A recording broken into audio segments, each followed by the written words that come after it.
Maggie, welcome back. Oh my gosh, thanks. Welcome back, Nikki. Thank you. And welcome back, listener. to the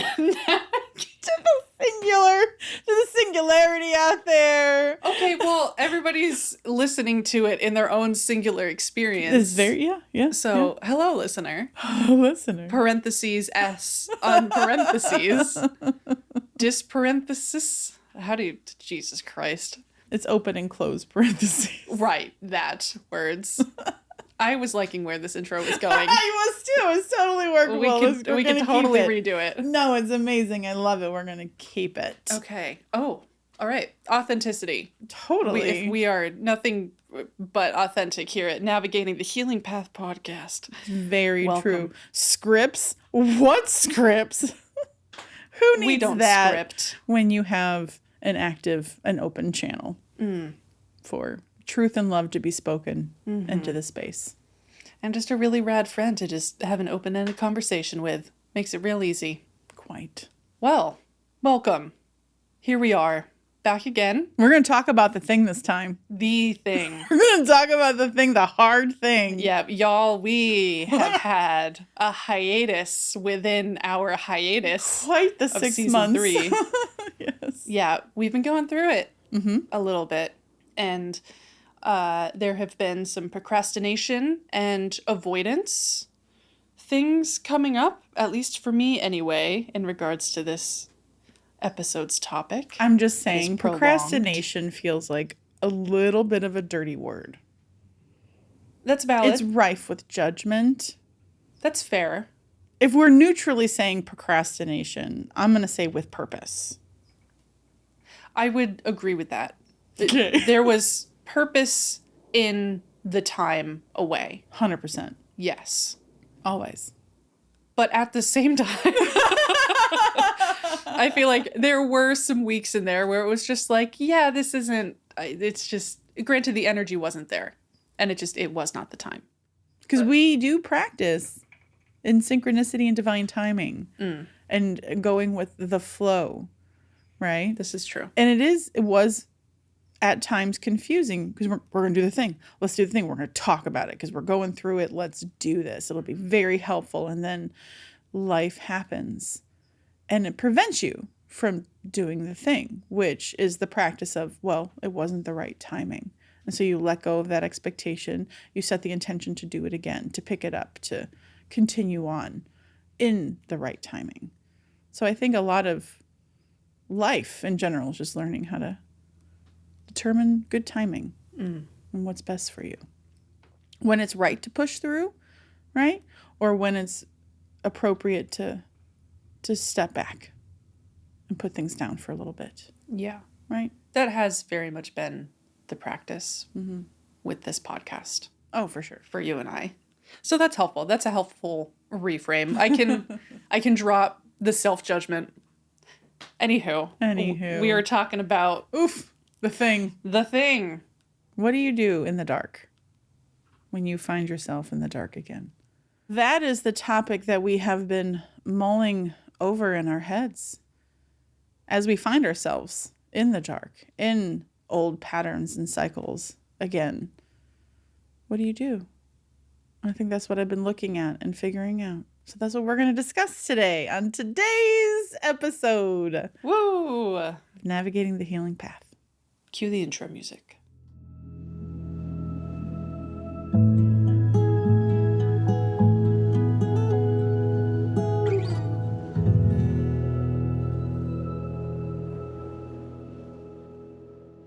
So, what do you do when you're on this healing path? And you've been working really hard on self-awareness and communication, and obtaining more coping tools and skills and mechanisms and outlets and all of this stuff. Inevitably, we're going to find ourselves back in the dark. But first, what do you do but breathe? 100%. Oh, way to bring it back to the breath. Thanks for the reminder. Yeah. for the listener. Oh man, that actually really is the number one thing that you do. It's the first thing you do. No, but is like, you friggin' seriously. breathe. But no, really, we're gonna breathe now. You're totally right. Thank you. Yeah, and for anyone new listening, or for anyone who hasn't tuned in for a while, after the intro music, we like to set the stage and ground our energy and become present through a little bit of breathing before the conversation starts. So we invite you to breathe with us. Nice. So yeah, take a moment. You're invited wherever you are in this moment to ground your energy and to focus on your breath and to breathe and to drop into your heart space.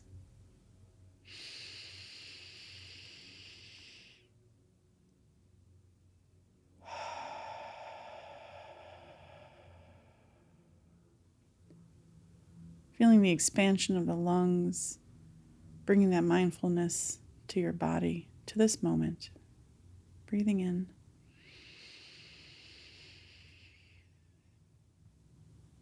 And releasing.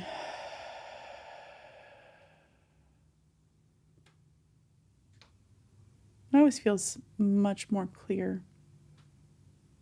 That really is the best practice. Breath.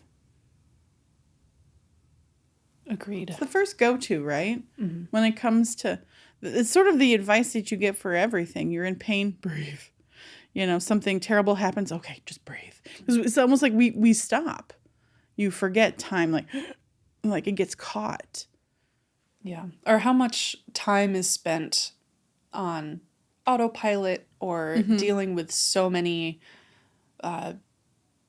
big focused responsibilities throughout your day that our breathing becomes something we do not think about at all. So. Shallow breathing. Yeah. I feel like that is what I do a lot of the times, but manually breathing again. Consciously bringing the breath in. Mm-hmm. Engaging the systems. Yeah, it really is such a shift. Mm-hmm. Yeah. So I think that is a good answer to what do you do when you find yourself in the dark? Breathe. It's not like you could die in there. You know what I mean? Like you're just in the feeling state. Yeah. And it's important to breathe and practice presence with whatever is. Right? Yeah. Before we jump into at least like the kind of tools, coping mechanisms kind of discussion, would you want to define, at least maybe for you personally, and I can kind of share mine, like what How dare you ask me to be vulnerable? How dare you? Is that not what this whole podcast is? It is. No, I'm totally deflecting with sarcasm right now. Just for demonstrative purposes only. But that is why I asked the question, is I'm here to ask consent. I don't want to force you to be in a vulnerable position you're not comfortable with. But at least for you, defining what the experience of being in the dark is for you. That's fair. If you're comfortable with that. You can keep it general. No, that is the practice. Super personal. I'm going to divulge everything. I'm going to spill all the tea. No. But I could definitely hold space and share what it is that I have been personally going through and navigating and approaching differently than I ever have before. Because it's the same shit on rinse and repeat, recycle. You know, like it's all the same stuff. Mm-hmm. But what's different is how I am dealing with it. So for me personally, a lot of my healing stems around giving up. No, I don't like the giving up. What do I say about control? Letting go. Here we go. Letting go of control, because those who have had traumatic upbringings or neglect or never felt safe or protected in various situations, we have this need to control our situation, the people around us, because it just gives you this false sense of security, of safety. And then on top of that particular program, I've been dealing a lot with body pain and chronic issues with my herniated disc in my low back and being sent back into a pain that I haven't experienced in 20 years. Like serious, debilitating. I can't get out of bed. Like I can't exist. I can't sit. I can't stand. I can't just be without terrible pain down in my ass, literal pain in my ass, down my leg, into like all of the things, and having to let go of also being of service, taking care of the house, taking care of my family. Like I had to literally be taken care of again. It was another practice of receiving support, of listening to my body. That was a big thing. My body and I were having many conversations from last December when it first went out of alignment, and I went through some physical therapy and I got myself into a good routine and strengthening. And then I went back home to Ohio for 2 weeks. And that was interesting for my healing. And it brought up a lot of the old programs. I only had one day where I had a particular breakdown, but it was really helpful because I was very conscious about what it is that I was healing or looking at. And that's also what Spirit was saying was, no, you're here to activate this so that you can release it. I'm like, okay, I'm here for it. I'm just going to meditate and cry. Mm-hmm. Yeah, I'm so sorry. Just That's okay. That trip back home really seemed to be a major catalyst for these last 6 months. Yes. Yeah, I had like a little precursor end of year last year. Right? Like a little like, okay, look at you can heal. Remember? I'm like, oh yeah, I could heal this. I'm totally fine. This is great. I go back, and then on the way home is when the plane just sent my whole body out of alignment. I had to like start over again. Mm-hmm. So yeah, lots of healing opportunities. But my body and I were having a lot of conversations back then, and it wanted attention and it wanted to be listened to. And this one day I was taking a shower and I started crying just because I just needed to have an emotional release, apparently. Because I think the pain allowed me to tap into some of those old emotions that I hadn't uncovered in quite a while that needed some fresh air. So sometimes pain, when your body's out of balance, can point you to the emotions that want to be healed. So it brought up the emotions, the sadness, the why do I have to go through this again? Oh, just all of this stuff. And I was like, what? I'm listening to you. My body raged at me. It's like, have you? And I'm like, oh, okay, maybe you're right. Maybe I haven't, because otherwise it wouldn't be crying out in so much pain. So I had to, again, reset, be gentle with myself, allow other people to take care of me, not need to be perfect or keep a perfect home or cook all of the meals. Like everyone was being taken care of. We can all work together. It brought my daughter in with more responsibility with the litter box, and like certain things around the house. She ended up taking over for me, so she got to show up for me in a way. My husband got to show up for me in a way that shows how much they care and that they support me and don't need me to do everything all the time. So there was a lot of these old lessons, but from a new vantage point. So a lot of it was letting go of control, of needing to always be doing, taking care of everybody, listening to my body, honoring what it's been through, what it wants to express, Mm-hmm. Being quiet, going within more, resting, learning like to really actually rest without, like we talked about this every so often where like you're resting, but you're not really because your mind is trying to judge you about it. Mm-hmm. And it sort of like prevents you from getting the full benefits of the rest and really enjoy. Yep. Right? I know that one very well. Yeah. So I was just inundated with old programs and just so many opportunities to correct, to take accountability, to, I don't know. My child is a huge teacher of mine. She's always showing me and pointing out the emotions are always coming up and I'm like, oh, this is hard for me. Like when she says no, like there's a lot of practice and patience. I don't know about you, but I was raised in an environment where adults expected children to act like adults.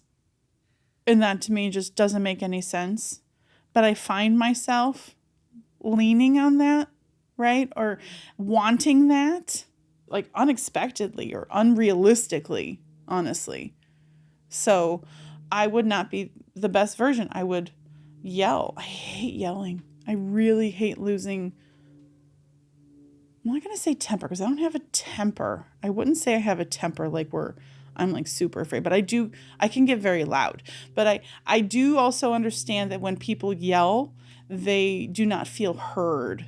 And I've recognized that within myself. Like if I feel like I'm not being heard from my family, I tend to get a little bit louder. And I'm really working on regulating my emotions so that I can still just communicate, reasonably.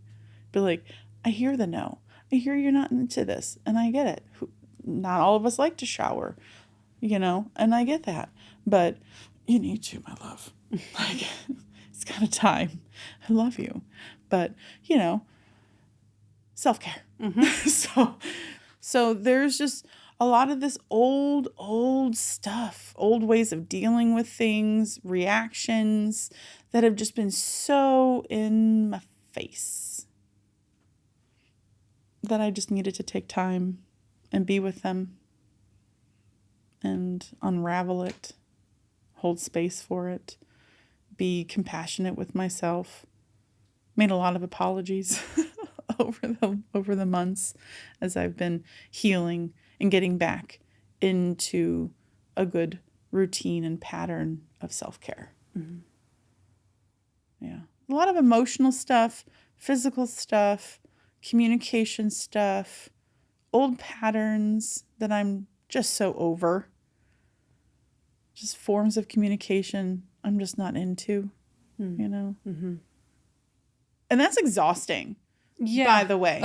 Just looking at these things, feeling the things, like the processing as you're going through it, and then afterwards is really exhausting, which is why sometimes we really need so much more rest during these phases when we're in the dark, when we're in the programs, when we're in our feelings. Because this is the work, right? We've talked about what the work is. The work is the work. It's having your feelings and going through it. Healing is being with the stuff that hurts.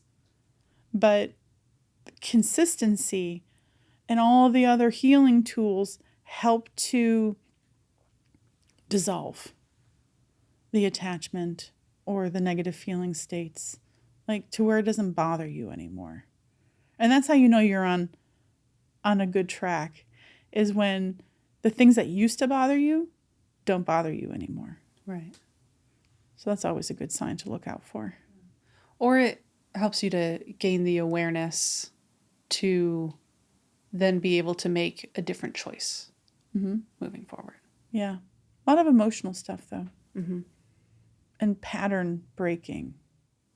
Yeah, you had said before we officially started the episode that in order to heal from pain, suffering, whatever negatively feeling charged thing is present within you, you have to go through it.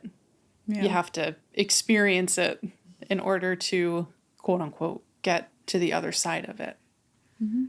And these last 6 months, I feel like I'm still obviously processing like all of my stuff, and it will probably take lots more time to fully look back at it and be able to like reflect and extract all of the nuggets of wisdom and lessons that I've learned. And, I still have my own older like shame, guilt running programs that are still present right now, so not fully processed. But you were just reminding me and helping me understand that if you don't go through those things, you're not going to be able to gain the wisdom of how to deal with it in the future. I don't know. The words aren't coming out totally right.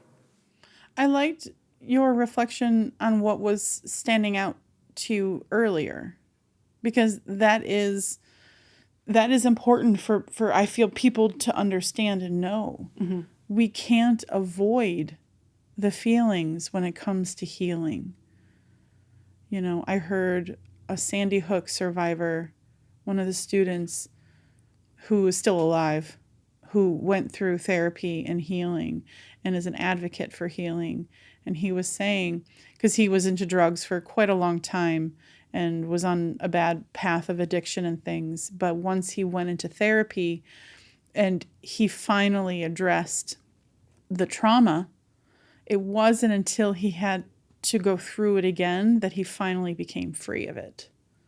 And that's a hard pill to swallow, because so much of our efforts are put into avoidance and resistance and distraction because we don't want to feel that way. And it's such a disservice that we do to ourselves, because if only there was a greater awareness of, yes, but you don't have to keep carrying it with you. It doesn't always have to be looming or bubbling under the surface, threatening to go off at any time. And that's what flashbacks are. It's uncontrolled reliving of a trauma.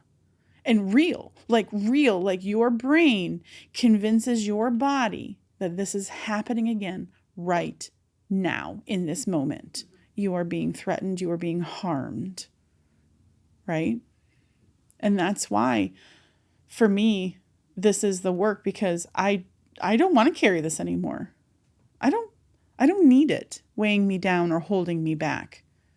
So I choose to face it.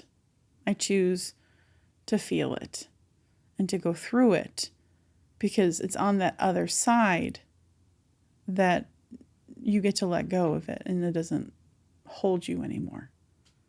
It's been processed. It got put into the archives of, this happened in my past, where it belongs. It's no longer applicable here in my present, right? But I'm going to learn my lessons. And I like how you put that, because there is insight that you get, perspective, healing from being in it again, right? And you heal so much of the younger versions of you that went through this very terrible thing, likely, you know. I've witnessed and experienced such healing from just acknowledging what happened, or that it was painful or something really difficult to get through. The body's just like oh my God, it's been acknowledged. Now I don't have to hold on to that. Like they see it. I don't have to hold this. I can now let this go. And now just a little bit. But then there's another layer, there's another, and until you get to the very source of it, because these things repeat. It's why some people have the same toxic relationships over and over, because they're not quite learning the lesson, whether it's a boundary or to not accept being treated terribly, or that you are enough. If you don't learn your lessons, if you don't change the resonance of which you exude yourself, the light that you carry, you're just going to keep repeating the same pattern, which is why presence and breathing and self-awareness and journaling and all of these things help us know where we are and hopefully how to move forward. And the problem is, like, I don't know what to do. Great. Own that. Admit that. Acknowledge, I don't know what to do.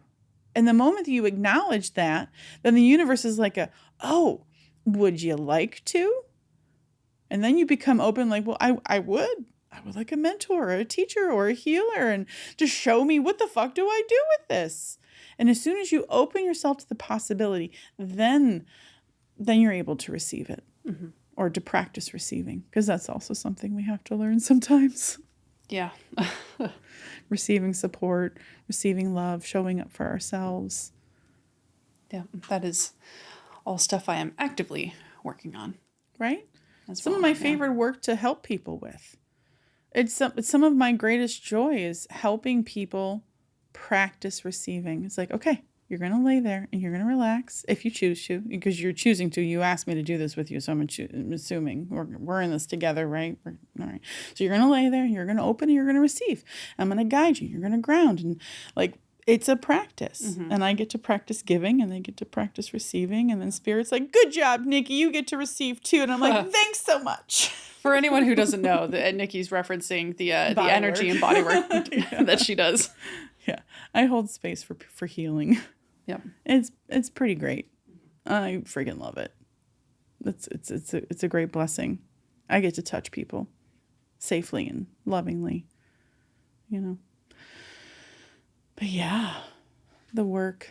Yeah, thank you for your vulnerability and for going there. Mm-hmm. I know that there was, of course, a lot of stuff that is not necessary to dive in with this particular podcast, but I think it was a good summation. My mind is also like, what about the depression? And it's like, you're right. There was a lot of depression, but that's one of the patterns that I've faced since childhood. Mm-hmm. Well, right? I feel like all of the stuff that you were going through, not to say that you have situational depression, but I feel like that is just like a natural, like you were describing why you were in. Right. Or why perhaps the depression was showing up was, at least to me, that's how it's part of the old pattern too. Because I wasn't able to understand before. I have had situational depression and received medication temporarily for that because I never wanted to be on something permanently. I'm like, no, I'm going to learn how to fucking deal with this shit. Right? Because it's an emotional thing. And I'm a deeply feeling person. Very, very sensitive. So I wanted skills in strengthening my abilities. I don't even know what to even call it. Like, I just wanted to strengthen coping. Yeah, like my beingness. Managing. Yeah. Right? Tools. Yeah, and like being able to have my feelings and not let them control me. Right? And like spin me out or hook me into somebody else's drama. Oh, the control comes up again. Whoo. Is because it pokes at my codependence, right? Because I never felt safe unless everybody else was okay. And then I was able to calm down and be okay. So I got used to helping people feel better so that my system can calm the fuck down. Because I didn't always understand, why do I feel this way? But it's because I'm feeling what someone else is feeling, which is why I'm like, how are you feeling? Tell me about your parents. You know, I'm in college, like evaluating people and getting them to talk about things because I don't understand why I'm feeling uncomfortable. So that's why I've had to do all this work on boundaries and knowing what my feelings are so that I can determine what I'm feeling and whose I'm feeling. Right. But in the last 6 months, the depression that came up for you was definitely an ingredient in the soup mix of the darkness. It was. And all of it, because I went back to Ohio to the source of a lot of these things and the dysfunction of my family. I love you, but we're all dysfunctional. It was definitely part of the cycle, the pattern. And I got to practice a lot more mindfully than I think I ever have before. Because in the past, on my healing journey, I always wanted it to go away. Right? No, like I'm going to do this because I want it to go away. I want it to go away. I want to feel better. I want it to go away. And this time, because of the Letting Go book and all these other books that I've read recently, in like acceptance and healing, is not needing it to go away. And just allowing what is to be and accepting what is. And if it's done, it can go. I'm not attached or holding on to whether it stays or goes. I don't care. I'm just practicing presence and grace and looking and feeling and being. Yeah. You're building a very different relationship to it. Yeah. Than you ever have before. And this relationship is based around a lot more gentleness, compassion, holding space, listening. And respect. And honoring really all of the emotions. Like, all emotions are welcome here. I'm not here to pick and choose. I'm not here to control any of that. I'm just here to be, to experience, to observe, to feel, But I don't also want to let it control me or dictate how I show up. Right. Or completely take you out. Yeah. Yeah, because emotions used to take me out for a very long time. Mm-hmm. And I think that's been a lot of the work. But this last 6 months has been like, the word masterclass is coming, but it's just like, no, I got this. Hold on. I'm going to try some new things here. I'm in the experimentation phase. Yeah. Right? I've done all of this documenting and data collection and evaluation. And this is the, no, hold on. I'm going to let all of that go because thank you. Love the information. But now I'm going to be with it. I'm actually choosing to consciously be with my sadness, be in the nothingness, right? If I didn't want to do anything, I didn't. Unless I really wanted to, or, I don't know. There's more choices involved this time and doing it differently. And that's also inherently why it feels wrong also. Yeah. Right? Because you're going against the grain. Mm-hmm. Yeah, what I've been getting as you've explained this, and as soon as you said masterclass, the process of becoming a therapist has come to my mind. My roommate is actively going through that whole process, and she is near the tail end of it, but she's been going through her practicum. And it's almost like for you, you've been gathering all of this research, all of these tools, and all of this great awareness over the years. And the last 6 months definitely seems like your practicum. You're like actively writing your thesis and proving your thesis. Like from my perspective, that's how I perceive it. I like that reflection a lot because it reminds me of my actual senior thesis that I put off so much because we had this internship. I was a psych major, and I was working at a rehab clinic ostensibly, and I would do notes and I don't think I've ever heard this, by the way. No, you never heard this story? I don't think so. So I have a hard time following protocols for a lot of things, because I'm like, yeah, but why? Why do I have to do it that way? Just because everybody else does and you tell me to, but that doesn't feel right just to write this dry, boring 10-page fucking report on my internship and what I got. Like, I'm like, I pushed it off until after the semester, and my mentor was like, by the time you come back, I need this. And I'm like, yes, you will have it. And I started it like twice, and I scrapped it.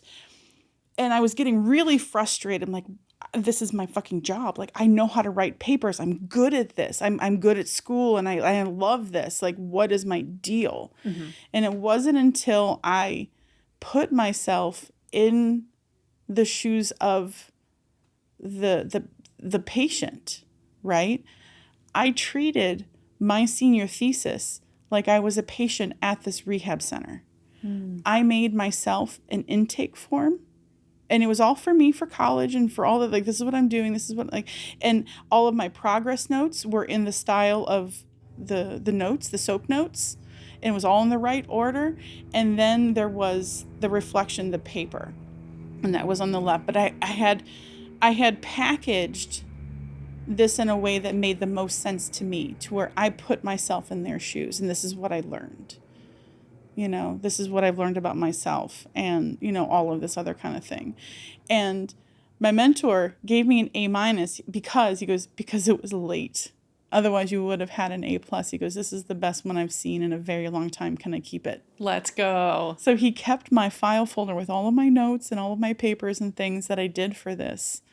And it was a big point of pride for me, because it's like I overcame the resistance of doing it like everybody else. I had to just be me. I had to express myself. I hand wrote so much of it, because that's my practice of journaling and expressing myself. It makes the most sense. And I feel like that's what I've been doing. Whereas, like, for years, since my transformation work started in, what year was that? 2015 or 2014, something like that. Since then, I've been in, like you said, the research, the collection, the data, all of this stuff. And then the last 6 months is like, okay, now you're going to go back and you're going to live it, and you're going to do it with everything that you've learned, all the insights, all the intentions. And that's kind of what I did. It just took a lot longer than that one paper, that one project, But thank you. Thank you for that, because that's really helpful for me, because it makes me feel better. It makes me feel like, oh, I did it like me, for me, and in a way that was authentic for me to experience this. Yeah. This is what I needed. There's been a lot of things that I've done for myself that I've really needed to do these last 6 months, even though my mind says, you weren't doing anything. LOL. Sure. Whatever you say. Yeah. And I think that's so much of what the healing and spiritual path journey is about, is experimenting and finding the ways to live in the entire spectrum of living. Mm-hmm. So including all of the challenges and all of the beautiful things, and finding what ways feel the most you, mm-hmm. and allowing the rest to be shed. So yeah. A+. I love that. No A-.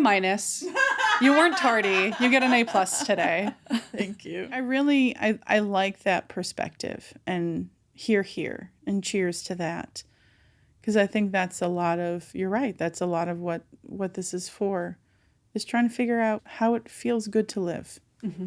What are you doing? Where are you? Who are you with? That allows you the maximum amount of pleasure, of joy, of peace, of serenity, As much as possible without... For sure. escaping balance, the rest. Moderation. Look, life is going to have its challenges. That's inherent with this school that we signed into. Mm-hmm. That is a given. Yeah. But do we need to linger and suffer? Maybe not as much as we have been habitually used to. Yeah. Sorry, I always just feel like I need to say that, just like the devil's advocate on a podcast, because mm-hmm. I don't want the things that we communicate and express to hold the message that everything is love and light. No. All of the time. We don't spiritually bypass here. This episode is, I guess, totally the antithesis of that. So probably don't need to prove anything here, but... No, I'm really an advocate for all of the feelings. Mm-hmm.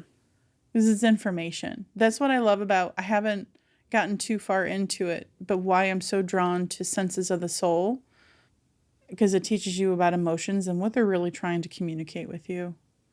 And I'm really here for emotional maturity. I'm really here to help people learn how to hold space, how to feel, how to process. Really just connect your own inner healer and guidance system to spirit, whatever. I'm not here to tell anybody what to do. I'm just here like, here, I have some ideas. You can ask the channel some questions. A gentle facilitator. Yeah. It's like, there's no pressures. What do you want to do? I don't know what's right for you. I know I'm learning what's right for me. That's good. Mm-hmm. That's all I can do. That is all you can do. And ask you questions to help you understand what it is you need to do for you. Mm-hmm. Yeah. I think I covered all the things that I've been going through. We won't talk about estrangement. But that's been part of the work too. Mm-hmm. The being at peace with what is and feeling secure and confident in what I'm creating for myself and who I allow around me. And who I let connect to my very sensitive, delicate heart. Mm-hmm. I mean, I'm strong. Don't get me wrong. I can protect myself. But I don't always like to hold up that kind of barrier or boundary. I'm very chill. I like to be chill. I like to feel at ease. And I need to be able to trust those around me that aren't going to hurt me with words or otherwise. Amen. And that's good for me. Works for me, right? Mm-hmm. We each got to determine what works for the individual. No judgment. Any other questions? No. Okay. What's coming through your channel right now? I do believe or feel deeply that life happens for us. Even some of the most tragic, horrific things. It's part, otherwise it wouldn't be there, right? This is the faith that I've built is like, okay, and this is part of the acceptance. Like, one, can't change it, but here's what happened. This is the story, right? So I feel like it's the lessons that we're here to receive. Hold on, it derailed. Where'd it go? It's interesting. It still happens. Anytime I feel a modicum amount of pleasure or pride or something in how I showed up, it wants to shut it down because my ego can't be too big. I can't. Anyway, it's very interesting. Gotta keep playing small. Is it for sure your mind versus like your channel? Mm-hmm. Yeah, the channel feels different. It's not trying to like direct or like move the words in a different way or... No, this was definitely the mind came in and kind of like shut down the transmission for a second. Because I think I don't know what it was attempting to do.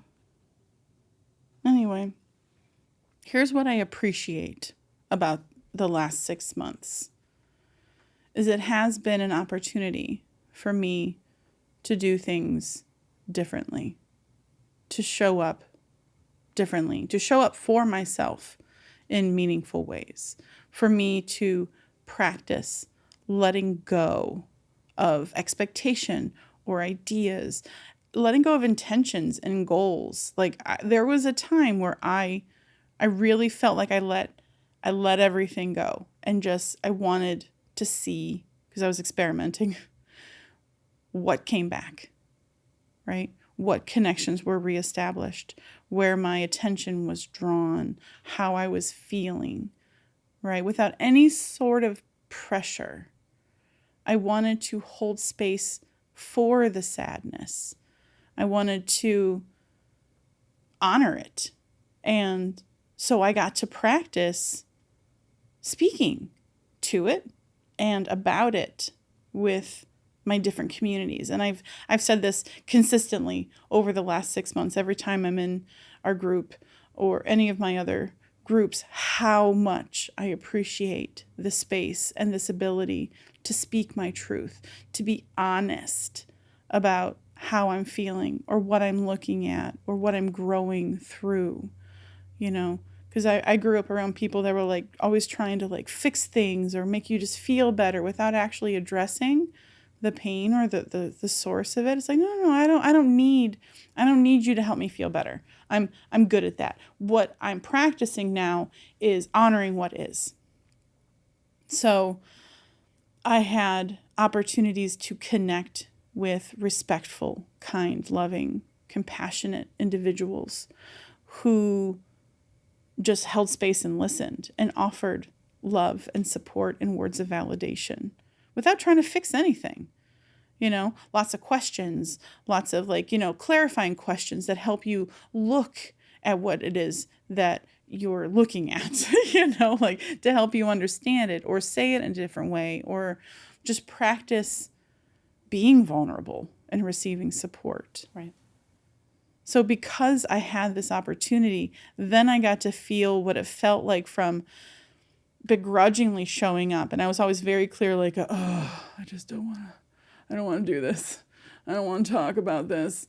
But once I did, how much lighter I felt, how much better and full of love. So while as hard as this time was, there were so many moments where I had new experiences of shifts, of reminders to my mind and to my system, like my physical system, that change can happen or shifts can happen very quickly in certain situations, that it doesn't need to remain dark or heavy or burdensome, that there are good, healthy places where you can share and unload, and nobody's taken it. Nobody's taken the burdens that you're putting down on the ground ahead of you. For me, that just gets grounded. The earth takes care of it. The universe takes care of it. Nobody is allowed to pick that up, right? That's the respect of the boundaries of like, no, this is mine. Nobody has to touch this, right? But look what I'm looking at. Like, yeah, look at that. Yep. I have a little bit of that too, actually. I'm going to put mine down with yours. Can I put that there? Yes, you can. Okay. So it was really beneficial for those that are all there because we all learn and get to practice this together. And it's very supportive. So I let myself rest. I let myself off the hook for so many things because that's what everybody was saying. That's what the channel was saying. That's what my friends and you guys were saying. What is just, no, let it go. Yeah. Rest. And that there is no hook to begin with. Right. Yeah. Right. So I got to practice so many of these new ideas and concepts and lifestyle things in small, tiny, tiny, tiny ways. And that's been really helpful. So I got to practice my patience. I got to reflect and feel and write and connect with others and share. Like it's really, for me, the darkness is not a scary place anymore. I'm not afraid of getting stuck there anymore because over the years I've adapted new skills and new things and people that I can ask for help. It's almost like you've built like a little camp out in the forest where for when you go hiking in the area again and it gets dark and you need a little shelter, you can go there. You've built the camp, you've built the support system for yourself. So that way, in the future, when it arises or you just so happen to find yourself in a bit of a dark place, you have the charcoal for a campfire. You have the tent to shield you from the weather. And you can get through that night a lot more comfortably and stably. And what I also like about that is I can also choose to stand outside in the rain. I don't need to go into the shelter. It's there for when I want to dry off and I want to warm up. But sometimes just standing in the rain and letting everything wash away from you, that's the gift of what this offers you. Yeah. You've hiked enough that you're not afraid of a little rain. No. Or a little mud. It's all just temporary. But yeah, lots of opportunities to practice presence and compassion and kindness. And really just sitting with my inner child and just listening. Sometimes I would just start crying in the shower because of my back pain, right? My mind is like, oh, it's your back pain. My body's like, no, these are emotions, right? So I allowed it. And that I think was a changing point for me too, where I was mad at my body again for a minute. Like, why are we doing this again? This was 20 years ago where I couldn't walk and I could not walk again, like really bad. And muscle relaxers just took me out for days and I couldn't think, but it was also just like, let your body heal, let it rest, do the things that strengthen it, And so I started making small, tiny changes and adjustments and it does help, but it's just the opportunity. Just like when the old story, I always come back to this. When you ask God for patience, he doesn't send you actual patience. He sends you a difficult customer so you can practice accessing your internal strength and patience. Yeah. Right? Yep. So that's how I've come to look at my sadness or my pain is an opportunity to practice, okay, what do I need? Do I need to show up for myself or do I need to call in reinforcements? Do I need an accountability buddy? Do I just need to write or meditate or move or drink water? Like, what is it that I need in this moment? And then I just give it to myself. And sometimes it's just nothing, just space to be, to feel, or to make some bread. There's no wrong choice here. Yeah. As long as I'm not hurting myself or others, that's all I care about. Yeah. The whole process and the whole last 6 months of you actively choosing to show up differently and therefore showing up for yourself. I just love witnessing you giving yourself the very thing that you were deprived of in your childhood.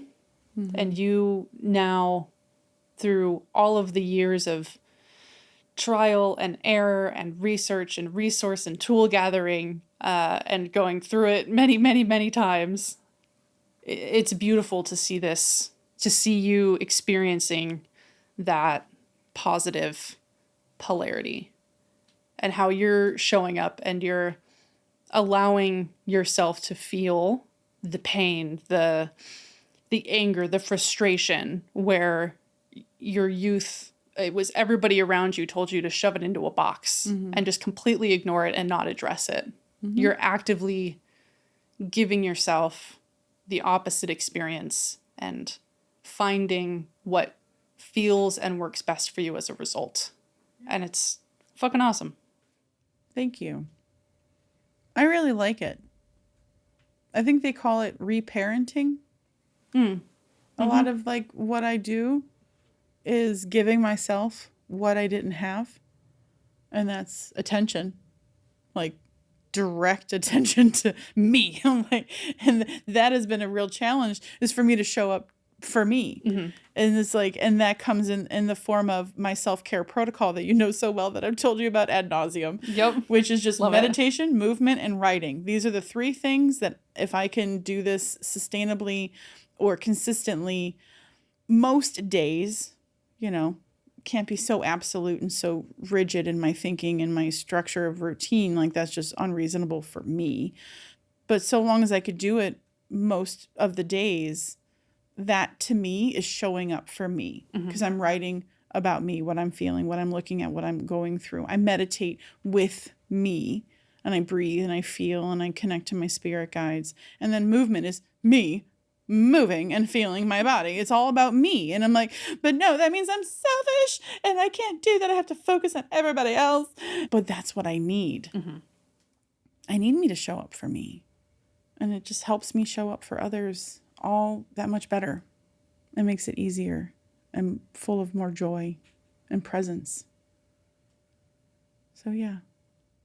Thanks for listening. Yeah. Thanks for the space to talk about this. It really is helpful. Yeah. It's been a long time coming of this conversation, so I'm happy to hold the space and let the processing happen, because when we get to verbally communicate this, and especially with verbally like reflecting on something, there really is like such like a change of wiring that happens in our brain. And I'm sure there will be an even extra layer of this when you listen back to the rough cut of this. Like that's another layer, and it's just like solidifying and cementing in the new pathways and the new wiring that we're actively working on creating for ourselves. Yeah, it feels like part of that integration process. Yeah.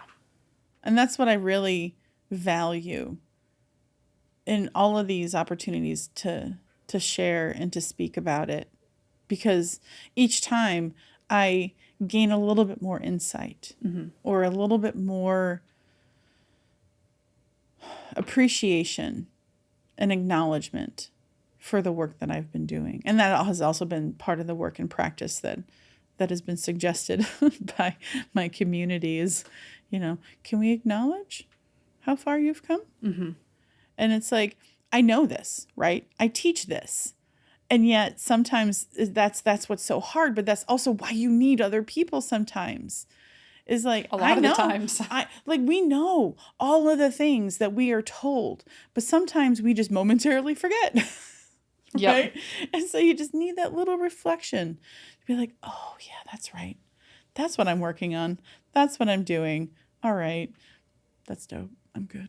Agreed. So I've been enjoying that practice of acknowledging my growth, because that's been a big goal of mine the last 10 years is I wanted to be grounded and okay, even in the face of chaos or somebody else's big feelings.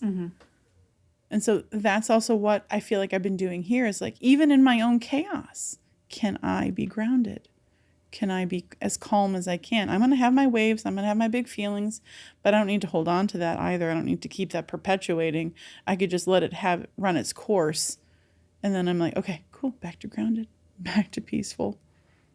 So it's a practice. This is a healing path. But remember, the idea is to disconnect from the emotional triggers. The stories are going to be the stories.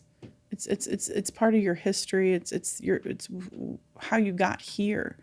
But we don't need to carry the emotional burden of these things any longer. Because there's freedom there. There's freedom to choose. How do you want to show up? Who are you? Who do you want to be? Embody, express, and not a victim of our circumstances or other people. This is empowering work. This is about connecting to your own power of who you are and your light. So that's what I'm here for. Thanks for listening.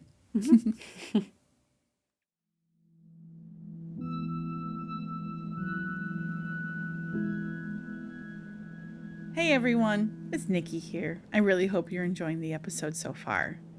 Listen, Maggie and I just wanted to take a quick moment and express how grateful we are for all of you who choose to spend your time, your very, very valuable time with us each episode, and for all of the engagement from liking and commenting, sharing and subscribing. All of this really helps support this soul-fulfilling project of ours.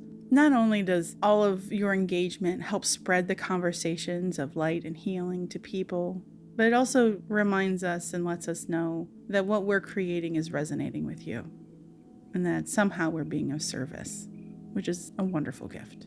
Also, quickly wanted to share that if you do feel called to further support our podcast in a more personal way, we would love to have you over at our Patreon community. You can become a member there, and there are several monthly donation tiers that you can pick from, which gives you access to exclusive content like my monthly guided meditations. Or there's also the free community as well. Just be part of our world. Thank you. What a wonderful monumental help all of this is for our little 2-person DIY production. And a big, big thank you to all of our existing and our future patrons. Your support means the world. So if you'd like to join our community, you can find the link in all of our description boxes and home pages, wherever you're listening from. Or you can go directly to patreon.com/NTHP podcast, all in lowercase. All right, thank you. Now back to the episode.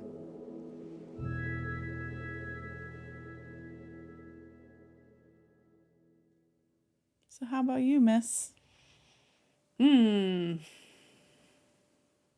have you been looking at? Working through? Yeah. Would you say that you've been in the dark? Or doesn't this feel like that? Is this just sort of like a different chapter, like a rereading of an old chapter? How would you describe the last 6 months for you? Yeah, a little bit of the dark. I'm hesitant to use the dark. I feel like that doesn't quite resonate fully for me, but it has definitely been a confusing void space where there has been some heavy energy and a repeating of old patterns that I know don't serve me. Even though I'm coming out of it now, I am wanting to be gentle and like remove judgment and shame, but like I'm coming out of this time of just like, I feel like I know what I'm supposed to be doing, and I have the awareness that I am not choosing those things.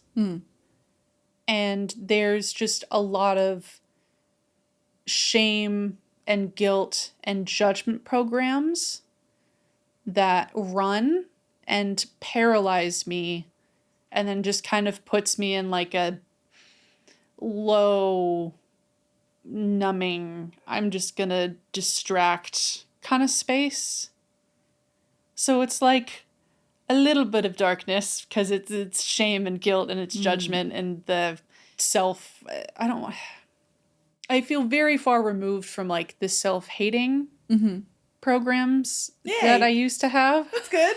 Progress. But this also is it's been a similar cycle of that but there's not the mental, like I'm not saying those things to myself by any means, but I am still actively feeling bad, as in feeling shame that I feel like I'm not showing up for what I know would serve me, what would move me forward in life. So that's kind of been the last 6 months for me. And that's why at the beginning of this episode, I was using the words like procrastination and avoidance, because for me, it felt like a lot of the last 6 months, there has been a wall of resistance. And a lot of the times I just didn't want to look at the wall, or I didn't have the energy capacity or the desire to look at the wall. And I'm just going to turn my head and do the things that are known, that are comfortable, that are easier for me, because it just takes a lot of fucking effort. I mean, I kind of have been in avoid space like the last few years, especially regarding my career. I don't even like that word. I probably am not even going to have a career per se, at least not in the way that... Not like the traditional sense. Right. Not in the way that society has molded that particular path for the rest of us. But the last 6 months, I have felt very little motivation to work on my creative endeavors that normally do bring me a lot of joy and fill me with excitement and curiosity and passion and fun. These creative endeavors, like including this podcast, my personal YouTube channel, and my music projects, those three things, the last 2 years, I've been wanting to and have been molding a pathway for myself for those to be the things that I get to do, and I can sustainably live off of those and not have to work necessarily for somebody else, but have these creative businesses of mine and have those be fruitful. And that has been the looming idea in my brain. But the last 6 months, there has just been zero motivation. There's been a lot of guilt and shame coming up, like, oh, I missed this week. Great. And just like all of these quiet things mulling in me of like, I am not showing up. I'm not putting in this work, which means that all of this is going to fail.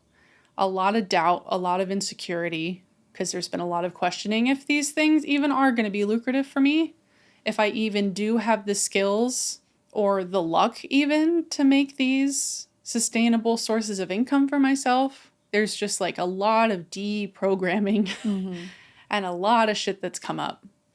So a lot of what I've done has been old repeating avoidance and coping behaviors, numbing, watching a lot of YouTube videos, playing video games, not being present, not making time or space for me to tap back into my creative pursuits. And it's just kind of like, just been a low and slow 6 months. But I also tend to get summer seasonal depression. That has been the repeating pattern, because just like out here in Southern California is fucking hot. I don't like to go outside. And I think normally I would kind of feel an existential crisis in the summertime when I was younger, just like all the time between school and then feeling a lot of the anxiety of like I know that I'm going to have this big looming scary thing coming up and I only have like these 2 months. Just like all of this pressure, all of this judgment, all of this expectation. And usually in summertime, it just like fully comes out. And it's just like, okay, we're not doing anything because now I have paralysis. So yeah, I feel like that has been what my last 6 months has been. But at the core of it, it really is like looking at, I guess, just like the shame programs, like really asking myself, have I not been showing up?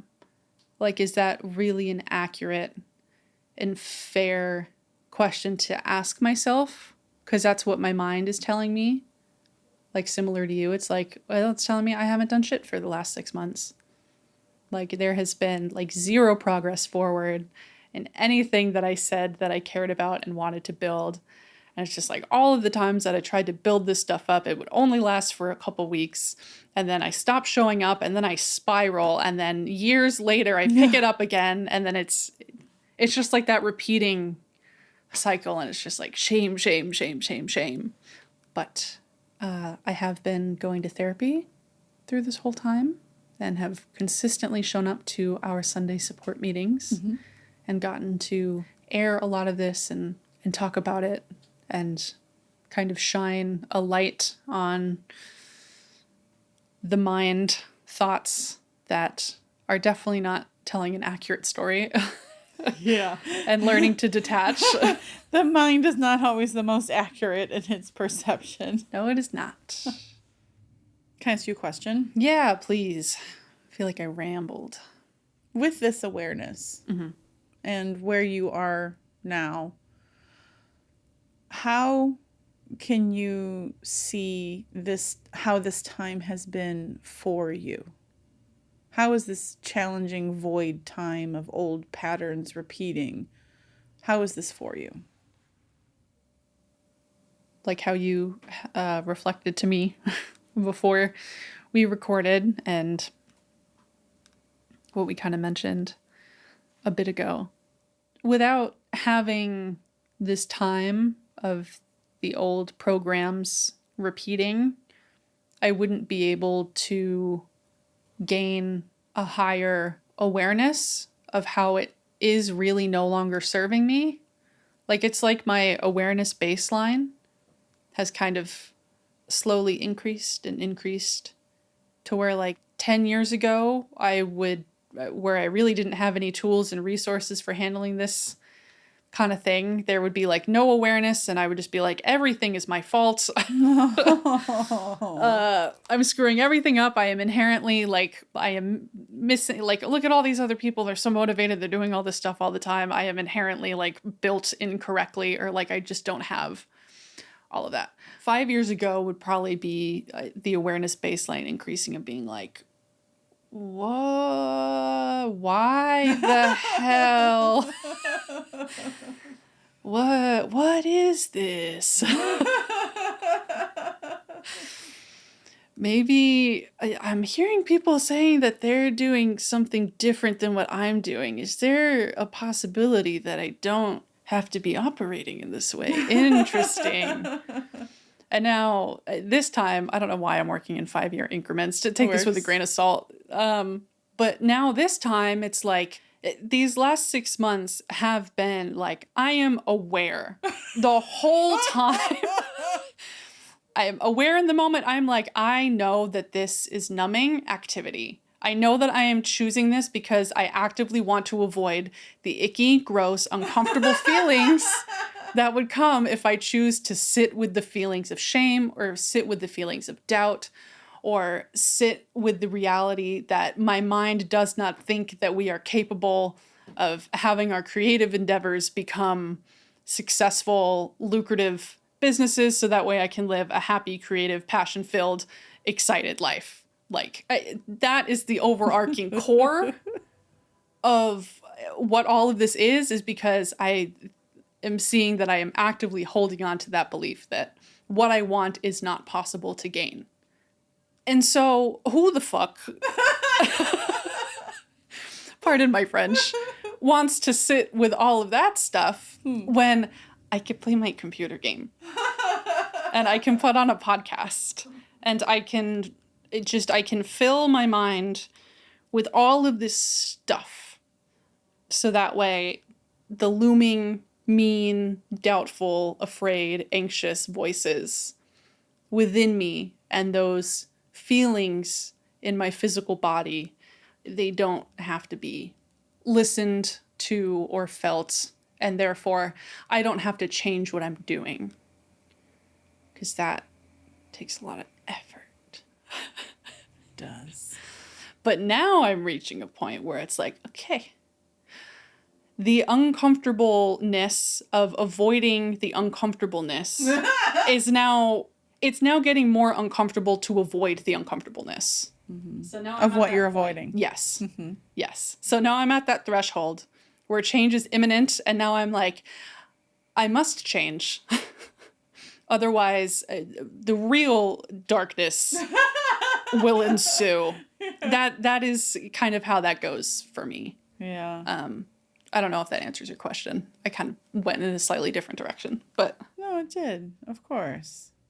Yeah. and there's still a lot that I'm processing and Yes. gathering about what Acknowledged. this time is, and I think it's going to be a continued practice of growing my self-compassion. And you've said this a lot over the last few months. It's like you feel like you're letting yourself off the hook. I feel like for me too, it's letting myself off of that hook and also realizing that there is no hook to begin with. The hook is entirely imaginary.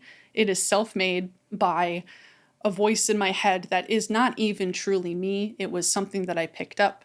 It was an old coping pattern because I did not feel loved as a child the way that I was. And so I was trying to change myself in order to meld better and receive love in the environment around me. But goddamn, it feels real. For sure. Yeah, I really relate to what you've been going through, and I think a lot of people do. And so I'm really grateful that you articulated that and shared that. I think that's very helpful. Thanks. Yeah, you have been a huge model for me in what it looks like to show up for yourself and to allow yourself space and compassion and grace.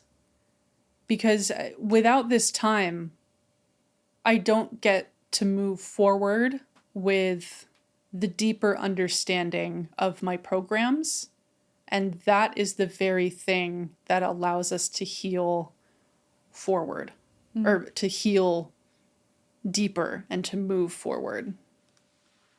Because this stuff, if I didn't have these 6 months, like it would still be in there. And it would come up at some point. Yeah. I could push it down for however long, you know. You can force things. Right. And all of this stuff, you know, my brain wants to say that I've been suppressing for 6 months and not looking at anything, which I know is not true, but inaccurate. But I would rather, sitting here now on what feels like the precipice out of it for the time being, things repeat, they come back up, life moves in waves. But 6 months is a whole hell of a lot better than having like a complete identity crisis when I'm 45 or 50 or 60 and being like, oh my God, I never looked at my life. Like, oh my God, there's so much shame inside of me that I've pushed for so long. And God knows, like, if I haven't been doing the work that I've been doing, these 6 months could have been a lot worse than just me sitting at my house. Yeah. You know, there could have been a lot more traumatic things that I could have put myself or like drawn to me. Life escalates when you continue to push things Right. down the road. Like it's going to get bigger. So I give you a lot of credit for taking care of this now. Thank you. I appreciate this about you, and because I know the feeling that I have is you do this for you. Oh my God, I can only imagine how many people are going to learn from you just by knowing you and you being the gift of space and love and support and the work that you've put in. I just really feel you are going to be a force of positive growth for society, for people that know you. I don't think a career is as important as a soul's journey. That's I think partly why I let go of all of the ego goals of like, I want to write a book and I want to do speaking tours and I want to do all these healing groups and I want to like hold space for thousands of people to meditate with me and It's to like have an experience. the spiritual path into the Right. molded career. Right. Yeah. But it's like, can I let go of that vision? The answer is yes. The answer is I don't care what it looks like. I'm connecting to a feeling state of what I want to experience in life. And that's groundedness and connection and love and peace and awe. And I accept all the things, all the sadness, the loss, and all of that stuff that comes with humanness. And that's fine. I accept that. But I just don't attach to it like I used to. Right? It's sort of like, it'll pass. It's fine. It's like a contraction when you're having a baby. It's like, it can't go on forever. Breathe through it. Right. Breathe through it. Try to relax as much as you can. Because when you tense up, it really just makes everything worse. It makes the whole experience so much more painful. The more you resist and you hold tight and you stress the fuck out. Feels very counterintuitive, but my God, is it true? Yeah. It's really weird. It's really, lifing is and healing is just, it's all really weird. It is really weird. It is. Letting go of the ideas and connecting to feeling is my path. And whatever that looks like, I'm just going to be delighted and surprised along the way. And whatever magic happens, I am here for it. Yeah. Life is supposed to be magical and imaginative, and we aren't supposed to know Right. exactly where we're going and what our life is going to look like. It's meant to be a super fun surprise and unfolding. Right? Yeah. I have to remind myself that a lot, because my brain very much is like, I like to know, I have to know where we're going. This is what I want all of this to look like. This is the only way that I see that this is going to be possible. And we are not taking the steps to make that possible. But then it's like, spirit, the universe, God, whatever word you're drawn to, is just like, they're so bent on this one tiny facet. How limiting. At this one little tiny creek, but they don't see that there's a beautiful, vibrant, abundant forest with a huge, stunning mountainscape all around. And it's just like, my head is just like looking at one rock in this creek, and I'm just like, that one! It's the worst rock ever! That one! What's the problem? It's fucking everything up. Or it's just like, I want that one and only that one. There's millions of rocks in the creek. Yes. No, it has to be that one. Our minds are very limiting. It is. And that's another thing, too, that as going through these times of the repeating patterns and the lower, heavy feeling, so much of it for me is, I think, realizing again that when the mind gets left, I don't want to say like unchecked, but when I am not practicing my mindfulness and using my self-care protocols and doing the things that help me to feel grounded and present in my life, my mind really just kind of goes haywire, and then I get lost in the illusions of my mind and forget what is true, which is that my soul is infinite and is ever expansive and expanding, and that there are infinite beautiful possibilities for me right now, for what I'm looking at currently in my life, for what I'm wanting, and infinite abundance and opportunities and growth when I'm 93. Hopefully I make it there. But yeah, I think it's just the times where my mind does get left unregulated, perhaps, I think that is when I do tend to experience the most lows and the most heavy and dense feelings. It's almost like when you're on a rowboat and you're rowing, and then all of a sudden you get stuck in thought, or something happens and you stop rowing and you stop moving forward. And then, like, the drowned come from the bottom. Lots of Minecraft. Like in recently. Minecraft, yeah. Lots of Minecraft. That's The so drowned funny. will get you if you stop moving. Yeah. Like, it just sort of goes onto that old autopilot. But then because of the work that you do, it's like, oh, wait, no, okay, we're going, here we go, you know, Mm-hmm. and you keep moving forward. So it's just this awareness of when you stop putting the effort in like the old patterns, the habituals will come back to the surface. Mm-hmm. And part of the work is creating new habits, new foundations, new baselines of your new reality.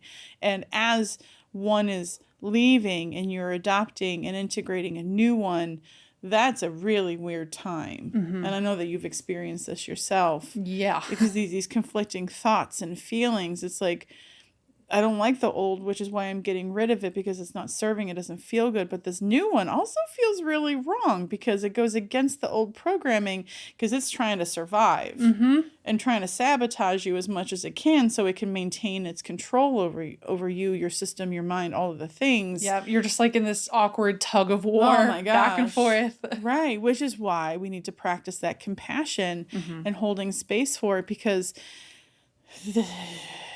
otherwise you're just going to struggle and it's going to hurt a lot more than it needs to. Yeah, 100%. I like how much you're able to articulate what you're going through more these days compared to when you first started working with me. Thank you. Can I just point that out? My therapist said the exact same thing to me 2 days ago. She's like, love the you synchronicity. are so much more able to identify what you're feeling and use language that is deeper than like good, bad. Right. Like there's it's more nuanced. yeah. And she says I seem more comfortable talking about these things or expressing like my true genuine feelings and having more emotions. Yes. So I accept and receive that reflection. Thank you. You are welcome. I love that kind of synchronicity too. Mm-hmm. And I always encourage people to pay attention when you hear the same message from different sources at different days. Pay attention. And it's hard when it's like you don't listen or you cancel a lot. Like if they're negative feedbacks, they're hard, but just take it with a grain of salt and just begin to look and open yourself to this possibility, you know, and see if you still want to show up like that, if that's serving you, if you're okay with it, you know. Yeah. To wrap that up and just like to help me like solidify this verbal reflection and processing, can I share, I think, I guess maybe like the top 3 resources and tools that have been helpful for me through this time? Or did I kind of already come up? No, because I did something similar where it's like I described and then I'm like, but here's really what I saw that I was doing. Yeah. Right. Uh-huh. So please share the top 3 resources or whatever you feel like what you had utilized. But I'm also want to add a hat on top of that or add something on top. Please share with me what you appreciate about the last 6 months, what it's offered you. What can you appreciate after you go over what you got to utilize? Okay. Please remind me if I forget to answer that hat. I will. Okay. Yeah, the resources that have helped keep me at this higher baseline, awareness baseline, than like years prior. Community, number 1. Having the safe Sunday group that we have and knowing that pretty much every single person that I have kept in my life, I know are safe and that I can go to talk to them about different things that are going on with my life.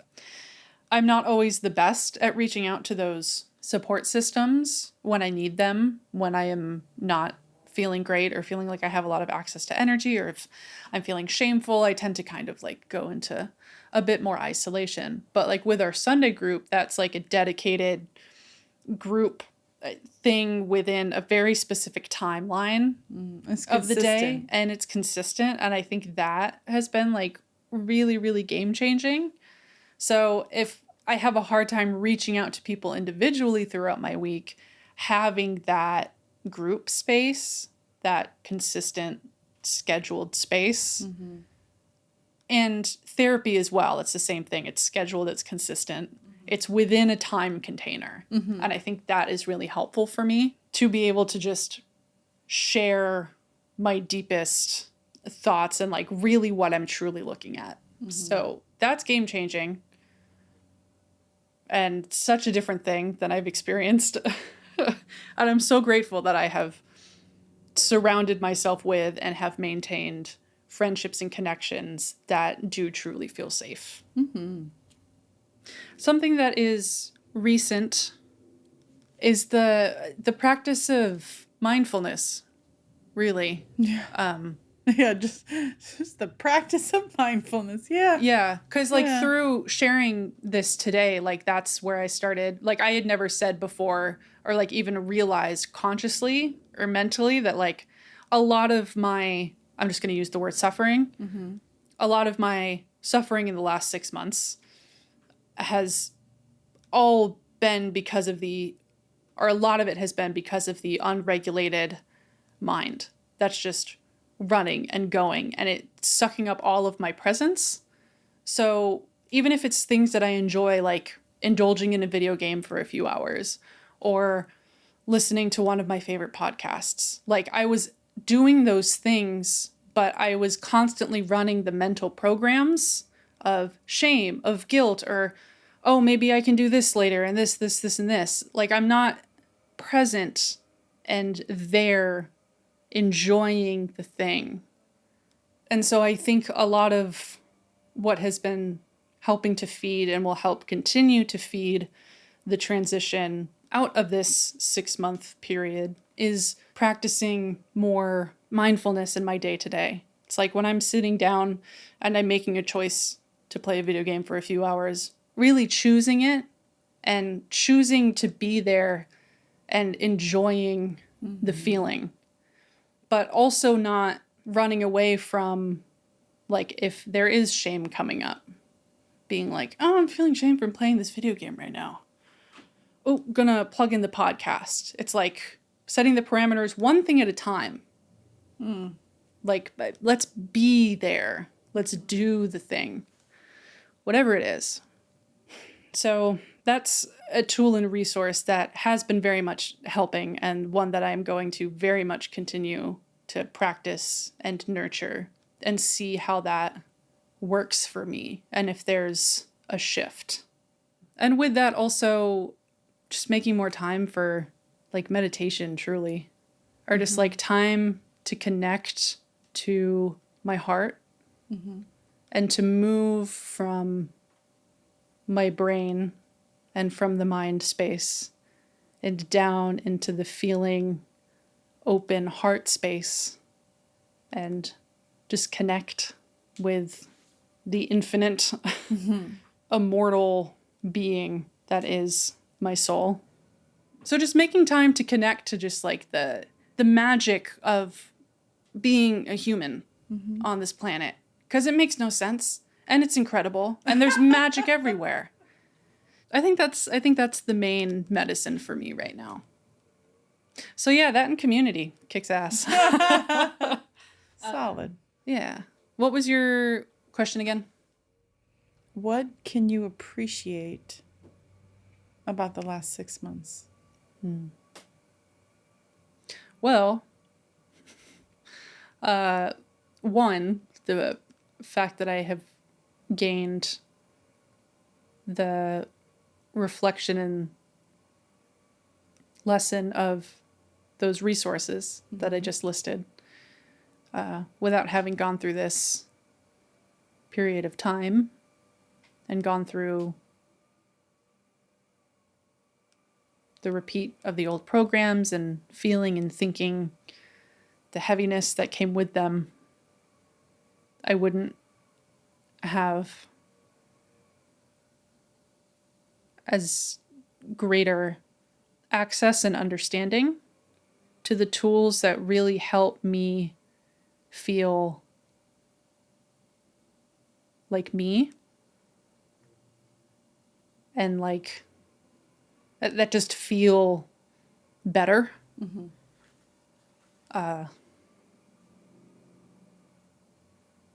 It gave me a deeper understanding of my shame and guilt programs and what they really are pointed to. Although this is still something that is unfolding for me. But I feel like I got a little bit of another onion layer peeled off with it. Underneath this, there really is a lot of fear and doubt of what I want, or the fear and the doubt in myself that I won't be able to make the things that I truly want happen. And that's a deeper awareness of myself that I can start to build a new relationship with and make some changes to address that and to soothe my inner child that is scared and is doubtful and wants to conform to all the other ways and molds that I was taught, because that will get me love, right? I feel like I'm saying all of this with like the tinge of not annoyance, but just like a still like a little bit of like a heaviness of like I feel like there is still a lot of work to do to heal these things and to really start building a different relationship to these things within myself. It really does feel like the beginning. But without that awareness, I wouldn't be able to start the process of figuring out what feels better, like truly.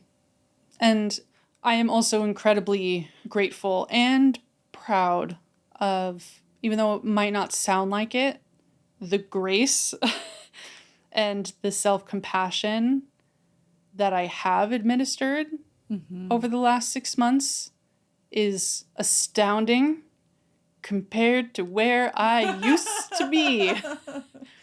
Like, seriously, my inner dialogue is drastically different.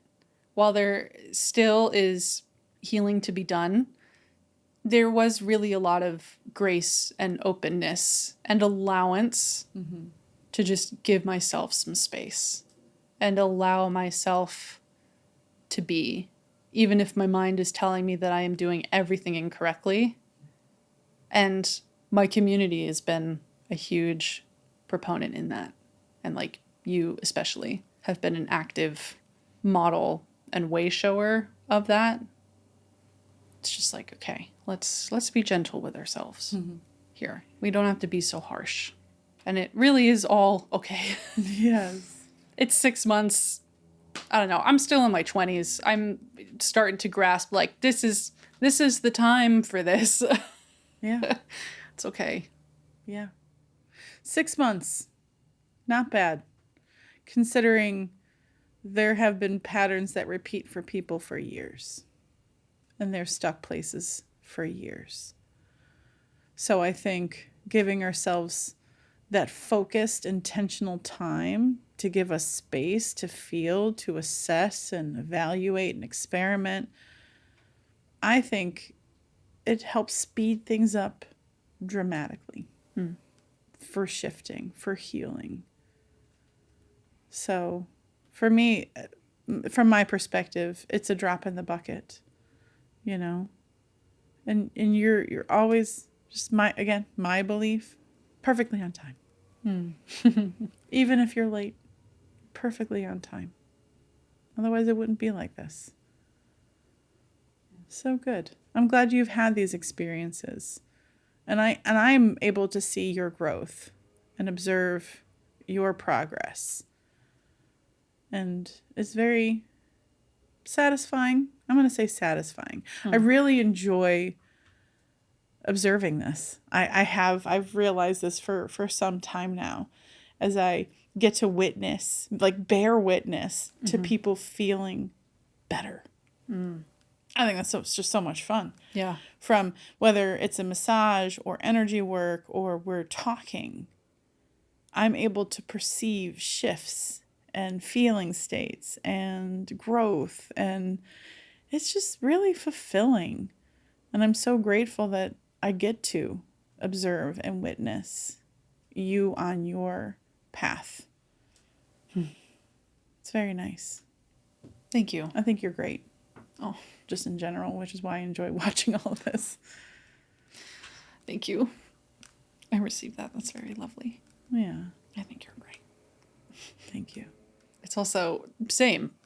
Like, it's just equally inspiring and motivating and satisfying to be like, just to watch you implement the tools that you've been gathering and to like really fucking show up for yourself. Like, time and time again, you're like, nope, I'm doing this different. And it's awesome. Or just like even watching on like the Sunday group, you'll come in and you'll be like, I don't want to be here. Hi, this is my group. I facilitate. I don't want to be here. Yeah, That's like the weirdest thing. I felt terrible in the beginning. I'm like, no, I'm just going to be honest.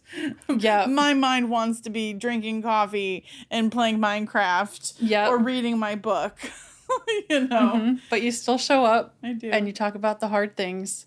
And just by the end, you're just like, I am so grateful I showed up today to be in this space with you wonderful women. And it's just like... It's nice, right? Yep. To observe the shift. It's so nice. Mm-hmm. I love it. I love feeling it. Mm-hmm. Like, I love experiencing it. And then I love seeing other people go through that. It's very reassuring. It's like when you're creating a new reality, you have to have these experiences that support this new view, this new perspective. And so it's been a constant reminder since I started meditating, because that's what the lesson was. It's like, you don't have to hold on to this feeling state all day. Yes, you got cut off. Yes, your dog tripped you and you dropped your cup of coffee. Terrible. 3 seconds, 3 minutes having to clean it up. But it doesn't need to take you out of the whole day. We have this ability, this adaptive power, this resource, this healing that can allow us to shift, to transition, to transmute, to do this amazing energetic alchemy. We just don't know. Seriously. But we don't know. This isn't normal. This isn't taught. And I'm like, this is amazing. We need to do more of this. Yeah. So that's what I love about a lot of this, is that emotional alchemy. Yeah. Yeah. Or even just like with this podcast, it's very much energetic and emotional alchemy. Like, for me coming in today, like, I feel like my mind was swarmed as per usual with lots of stuff, and we were talking and I just like wasn't feeling really present and here. But taking the time to just to drop back to the heart, to become fully present and here, and to be open to the magic of the unfolding conversation. Like, I feel like I'm in a very different, much clearer, calmer, and open space now. Yeah. Yeah, I observe that. And what I really appreciate about looking at that is it reinforces what I've observed in others and you and all of us, is once you identify what the thing is, what pebble is in your shoe, what's keeping you from being present, even if it's just admitting and acknowledging, I'm having a hard time feeling present. Can I talk about this? And the moment that you identify and out whatever the feeling is, and you look what's around it and what unfolded from that, that was the medicine. It was like, oh, well, great, now it's out of the way. Which is how healing works, how the body heals. Just, I'm so serious. Like, it's so simple. It's silly. It feels so, what? But so much of it is just acknowledging what is. Is the first step. Acknowledge it. See it, say it, be like, that's what that is. And then you become curious and you can look at it a little bit more and you hold space for it and you give it some circulation, and then it doesn't need to be there anymore because you addressed it. You took the pebble out. Yeah. It was seen and heard.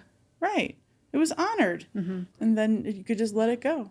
And then I also love how you asked for the 5-minute meditation before we started too. And I think this is a really amazing skill that we get to utilize and practice on these healing journeys as we learn them, is to identify how you're feeling, and then what do you need to help you feel better, or to feel more grounded or heard or connected or present.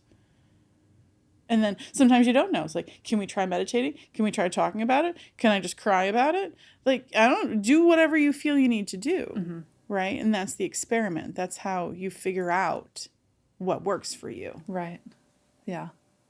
There's so much experimentation and research and playfulness and all sorts of stuff to try out and to put on a hat for a while and see if it suits you and your needs. And you can just make some gentle adjustments along the way. It really is all play when it comes to gathering the resources and the tools and trying the things on. It is. And it's preferred that way. Yeah. We learn best through play. We're most open when we're creative and in flow and connected to our inner child. We learn really well through play. Spirit loves play. It's like, don't take it so seriously. It's just life. Yeah. Which is so helpful as well when we're going through it. It's hard enough. There's enough suffering that our humanness creates, right? I think healing and spiritual work should be light and playful, sovereign, reverent, but playful. You can have both. You can be reverent and playful, you know? Hell yeah, of course. Why not? We are infinite beings. Right? But not so serious, guys. The mind makes things very serious. It does. Big. Black or white. Yes. Yes or no. It's like, oh my God, it's the end of the world. Last reflection I'll share, and then we should wrap up here. Absolutely. This last weekend, I was out at a friend's birthday party, and I met somebody new who I think he like just turned 30 or 31. And I was like, oh, I just turned 27. And we just ended up talking, and he was like, it's so weird being in your 20s because everything feels so heavy. Like everything really does feel like it's the end of the world, no matter what decision you make. And everything just feels like it holds so much weight. But I turned 30 and it's like, who cares? Like a lot of things really aren't a big deal because you can change it whenever things aren't feeling right and they're not feeling like it's for you anymore. You can change it into something that feels aligned and more like who you are at your core. I'm paraphrasing, but I was like, I feel like I'm just starting to feel that Good. a little bit more. I remember At 27. I remember hitting 30 and being like, I love this. It's like that was when I stopped caring Yeah. as much what other people thought. And even when I turned 40, even more confidence of I don't give a shit Yeah. what people think. Like, I'm just going to work on me. I'm going to feel the best that I can. I know who I am. I know I am kindness, and I've enjoyed getting older. Each decade is a new chapter, and it's really remarkable. And I'm looking forward to caring even less Yes. in the future. Like, really. And letting go of my old identities. Being like, oh, yeah, I don't have to hold on. I know that thing happened, but I don't have to embody that anymore. Right? Because I've processed it. I've healed a lot of that. I don't need to let that determine how I show up. Yeah. I love that. I've actually always joked. I'm like, I'm so looking forward to my 30s. I age like fine wine. So your 30s No means doubt. hopefully more financial stability, more confidence, more experience just in life in general. So Yeah. your confidence can only grow. Anywho, I love your outlook on aging. I feel very similarly, and I'm excited to keep getting older and gaining more experiences and just learning more about myself and what I need and what feels Yeah. best for me so I can create the reality that I love to live. Yeah. I love that. So there we are. There we are. Thank you so much. Thank to you. everyone who Yeah. tuned in. And yes, of course, thank you, Nikki, for being here, holding the space, having the conversation. Couldn't do this without you. Yeah. Absolutely. This has been really enjoyable. I really felt it was good timing for this conversation today. Yeah. I'm glad.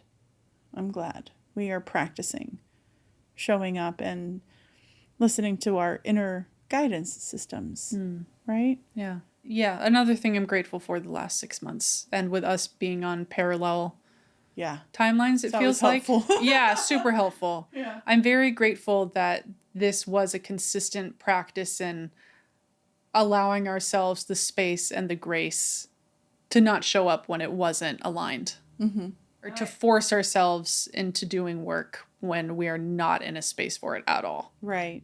But what I also appreciate about that is we were consistently checking in about it. Yeah. And we had our own guilt and shame around like not showing up or feeling the inclination or motivation to. And so, because we share that type of program, but it was really good practice in letting go and allowing and going with the flow and having grace and being like, it's okay. And trusting. So I think it really, all of this has really been serving. And I'm grateful to be back here. It feels good.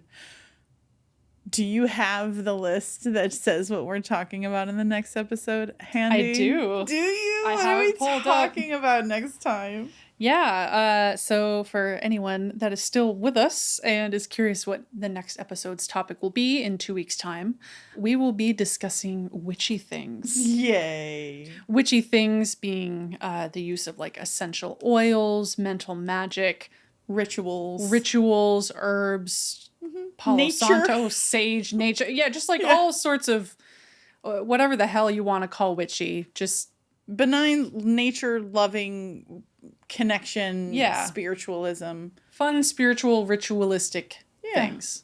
Yeah. I'm so excited. I love all this stuff. Mental magic and spells.